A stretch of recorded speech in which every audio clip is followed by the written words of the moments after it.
Hey everyone, it's Ben Hardy here, and in today's video, we're talking about fleet sales because they are still dominating the new car market.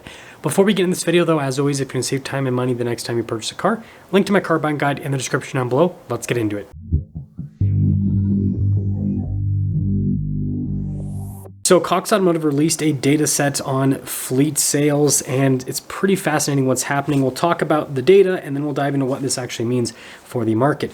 So first off, sales into rental fleets increased by 85% year over year, government fleets 40.9%, and then commercial fleets 14.6%. And so you can see like massive increases. If you look at the retail side of things, the increase year over year is in the single digits in terms of the percent increase. So like, again, fleet sales are definitely driving this year's growth within the new car market. So the current estimate right now is that we're going to see about 12.4 million new vehicles sold to regular retail customers.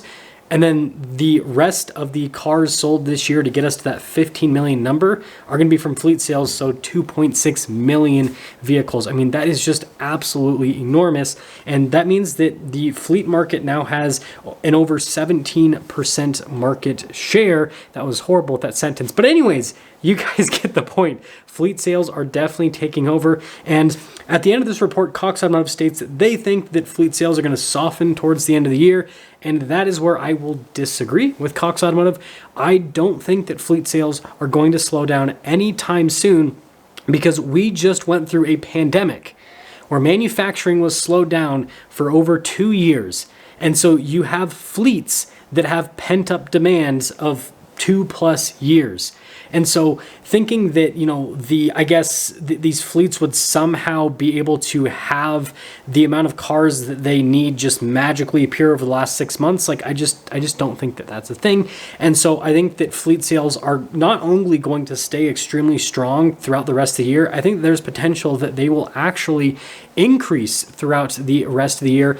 And so I think that this will actually cause somewhat of a pivot by automakers, especially if we continue to see softening with retail sales. So right now, the retail world, it's not going down, but it's not continuing to increase like what it did for the first part of this year. And so what this means is that if automakers are going to build cars right now, then if they want to actually make good money off those cars, then they're better off selling them to fleet customers rather than retail customers, because the way to attract retail customers in today's market and moving forward is with big discounts. And again, this is for a number of reasons, right? Production's finally caught up to an extent. And then on top of that, new car pricing is so much higher than what it was prior to the pandemic. And then you pair that with the interest rate environment that we have, and it makes sense as to why retail customers have pulled back.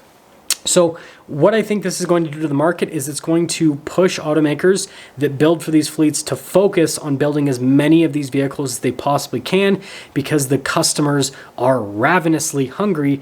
And so this is going to take away from building retail units, which I don't think is actually a bad thing for the overall health of the market, because again, the retail market is softening. And so if an automaker has a particular bin of parts and they can use it to build a fleet vehicle or a retail vehicle, them building a fleet vehicle that is going to be sold immediately versus a retail vehicle that's going to sit on the lot for 90 to 100 days and then have to get discounted like crazy. I don't know. I think that just makes logical sense from a business perspective. Let me know what you guys think about this fleet situation. Do you think that Cox Automotive, with their forecast of saying that, things are probably going to soften towards the end of the year is correct? Or do you think that my, Ben Hardy forecasting, whatever you're going to call it, is correct in stating that fleet sales are not only going to stay strong to the end of the year, they might actually increase? I'll see you.